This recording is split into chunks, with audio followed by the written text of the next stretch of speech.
Bonjour et bienvenue dans cet atelier consacré au CV. Concrètement, en une demi-heure, je vais vous donner mes conseils, mon point de vue en qualité de recruteur pour que votre CV puisse capter mon attention et faire la différence. Avant de rentrer dans le vif du sujet, je vais me présenter. Je suis Caroline Guichet. Je suis actuellement chargée de recherche et community manager au sein du cabinet de recrutement Émergence RH. Concrètement, qu'est-ce que je fais tous les jours? Je présélectionne, évalue, qualifie des candidats pour les opportunités que propose le cabinet Émergence RH, mais je vais aussi sourcer des nouveaux profils sur les médias sociaux. Avant ça, j'ai eu 10 belles années au sein de Pôle emploi, donc l'insertion professionnelle est aussi un domaine que je maîtrise plutôt bien et qui me tient à cœur, d'où ma présence notamment au sein de Talent Handicap. Alors concrètement, quels sont les objectifs de ce document, hein, le CV? Précisément, il faut qu'on puisse en un coup d'œil savoir qui vous êtes, quel est votre métier, quel est votre projet professionnel. C'est capter notre attention. Il faut que le fond et la forme de votre document nous facilitent la tâche et captent notre attention. C'est aussi valoriser vos compétences et je dirais même plus, les mettre en lien déjà au travers de certains mots-clés avec mon besoin en qualité de recruteur. C'est aussi l'objectif de votre CV, il doit être synthétique et compréhensible.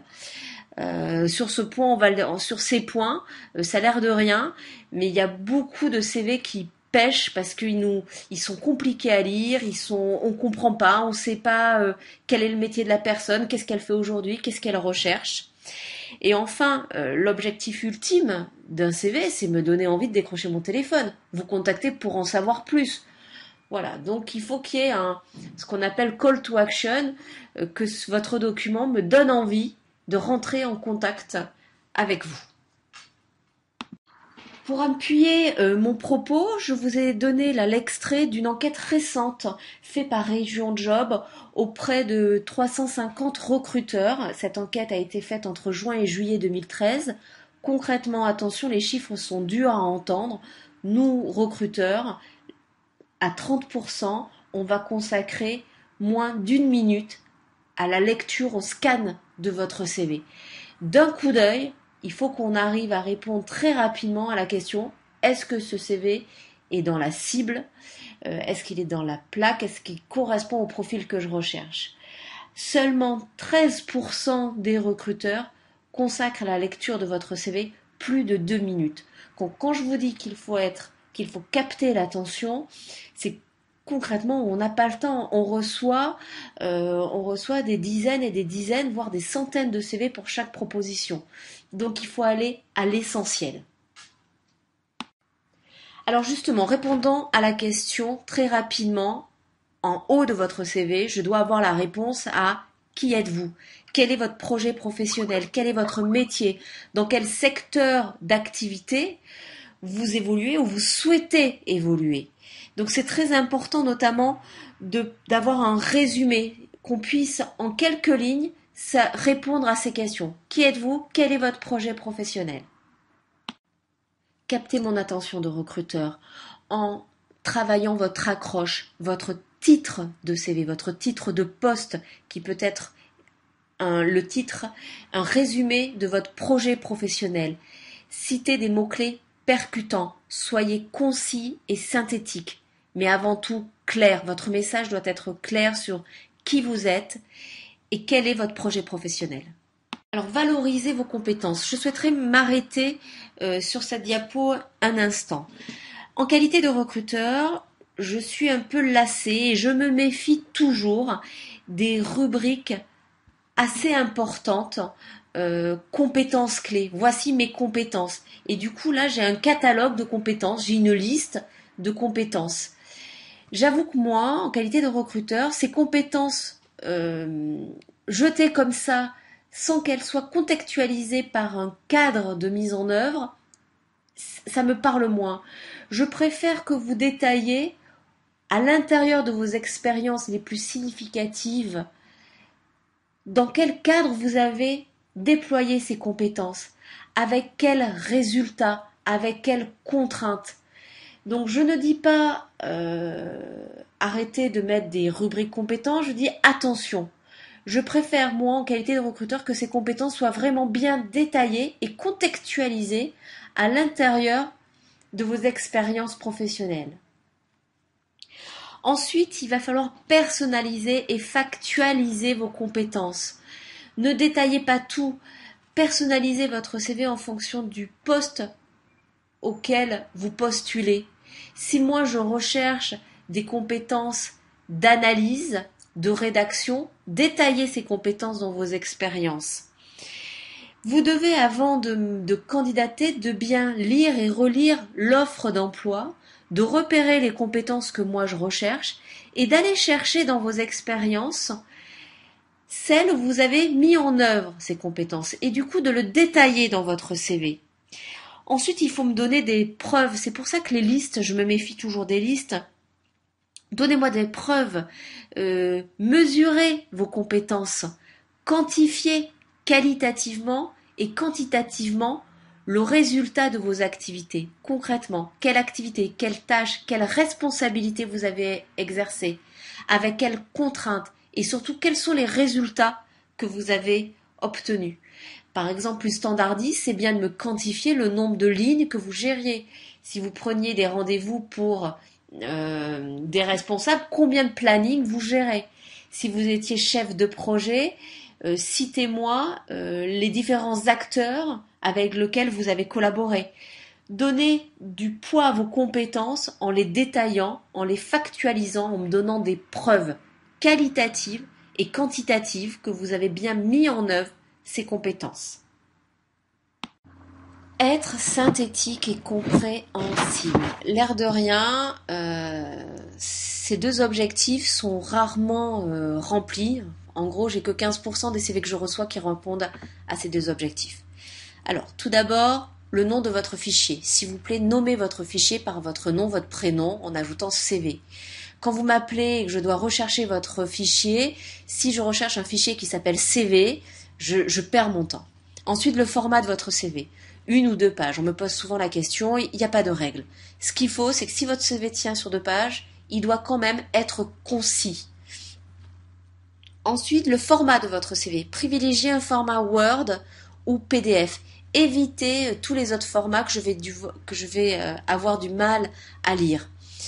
Si vous pouvez me mettre dans un mail le lien hypertexte qui m'envoie vers un CV en ligne. Ceci étant, j'apprécie quand même le fichier joint. Pourquoi ? Parce que mon applicatif de gestion des candidatures a besoin d'un fichier joint et ne va pas forcément lire des liens hypertextes.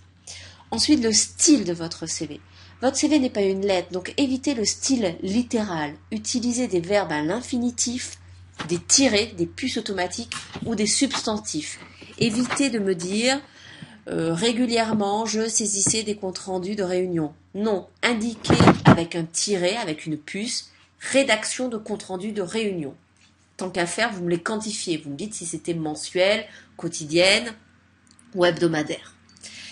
Ensuite, utilisez une saisie antichronologique, c'est-à-dire vous allez me détailler l'expérience la plus récente et ensuite la plus ancienne. Moi, ce qui m'intéresse concrètement, c'est qui vous êtes aujourd'hui et pas forcément qui vous étiez il y a 20 ans. Après la ponctuation, donc là attention, j'ai des ponctuations, il y a tout et n'importe quoi. Parfois on me met un point virgule, parfois on me met un point en fin de ligne. Donc des lignes ne sont pas des phrases. Donc faites attention aux ponctuations. Naturellement l'orthographe et la coquille. Concrètement, dès qu'il y a des fautes d'orthographe, c'est pas terrible. Ça vous présente, c'est votre carte de visite, votre CV. Ensuite, l'air de rien sur vos coordonnées. Je reçois encore aujourd'hui des CV où il n'y a pas d'adresse mail, où le numéro de téléphone est erroné. L'adresse mail, parlons-en de l'adresse mail. Évitez les adresses mail fantaisistes. Donc utilisez une adresse mail sobre. Pareil pour la photo. Il faut mieux pas de photo qu'une photo qui ne vous mette pas en valeur. Soit vous voulez être sérieux, du coup vous faites pas de sourire. Donc non, on peut être sérieux et sympathique. Et concrètement, un sourire, c'est important. Ça va montrer que vous êtes avenant. Ça va me donner envie de vous appeler. Évitez les photos de mariage, les photos de soirée, je vous assure, j'en ai. Évitez les photos que vous vous prenez vous-même avec votre smartphone. Un CV, c'est votre carte de visite. Personnellement, moi, je préconise le fait de faire appel à un professionnel. Ou alors ne mettez pas de photos. Et surtout, ne confondez pas le fait d'être sérieux et de ne pas sourire. On peut être sérieux, professionnel et afficher un sourire avenant, une posture qui nous donne envie d'en savoir plus. Évitez les jargons trop professionnels, les mots compliqués, utilisez des mots simples. Ensuite, évitez les effets graphiques. Par exemple, les logos de société, ça c'est dépassé. Vous ne faites pas la promotion des écoles ou des sociétés dans lesquelles vous avez évolué. Votre CV, c'est vous avant tout. Donc, je vous ai parlé de la ponctuation, le sens de lecture. Le sens de lecture doit être facilité. Évitez d'envoyer mon regard en haut, en bas à gauche, puis de revenir au milieu. Non, il faut que le sens de lecture soit clair, précis. Le style, j'en ai parlé. 1 ou 2 pages, je vous l'ai dit, plutôt format Word ou PDF. Ensuite, dernière chose, c'est personnaliser votre CV, tant qu'à faire. Par exemple, aujourd'hui, je recherche un directeur de site et j'ai des personnes qui mettent en titre de CV responsable logistique. Non, c'est un directeur de site que je recherche. Donc, si vous êtes à cheval sur les 2 fonctions, dans ces cas-là, mettez-moi comme titre de poste directeur de site et pas responsable d'un plateau logistique. Donc je suis pour que vous personnalisez votre CV, que ce soit dans le titre de poste ou dans le descriptif de compétences, de vos compétences. Relisez bien mon offre d'emploi et tant qu'à faire, communiquez-moi un document qui correspond à ce que je recherche. Voilà, donc vraiment, ce que je conseille souvent, c'est de faire relire votre CV à 2-3 personnes avant de l'envoyer. Voilà, ça, le temps que vous allez mettre à peaufiner votre CV va, moi, me donner des indications sur vos compétences professionnelles, c'est-à-dire la préparation. Le soin que vous allez apporter à une candidature, c'est le soin que vous allez apporter demain dans mon entreprise à mettre en œuvre les dossiers que je vais vous confier. Alors, susciter une mise en relation directe. Concrètement, il faut que votre CV déclenche chez moi l'envie d'en savoir plus. Alors comment? Déjà, je l'ai dit tout à l'heure, mais vérifiez votre pavé coordonné. Vos différents numéros de téléphone doivent être écrits correctement, doivent être facilement lisibles. Donc mettez-moi un espace entre 04 et 93 par exemple. Ensuite, une adresse mail pas fantaisiste, une adresse mail sérieuse. Pourquoi pas insérer un lien hypertexte qui me permet, quand ma souris va se mettre sur votre adresse mail, je vais pouvoir vous envoyer un mail directement. Si vous avez un compte Skype qui vous permet de faire des entretiens à distance, pourquoi pas insérer votre identifiant Skype. Concrètement, la photo, j'y reviens, mais la photo, moi, peut m'inciter ou pas. Et je le dis, je pense que nombreux recruteurs peut-être ne le disent pas, mais c'est le cas. Inconsciemment, une photo peut nous donner plus ou moins envie de décrocher ou pas notre téléphone.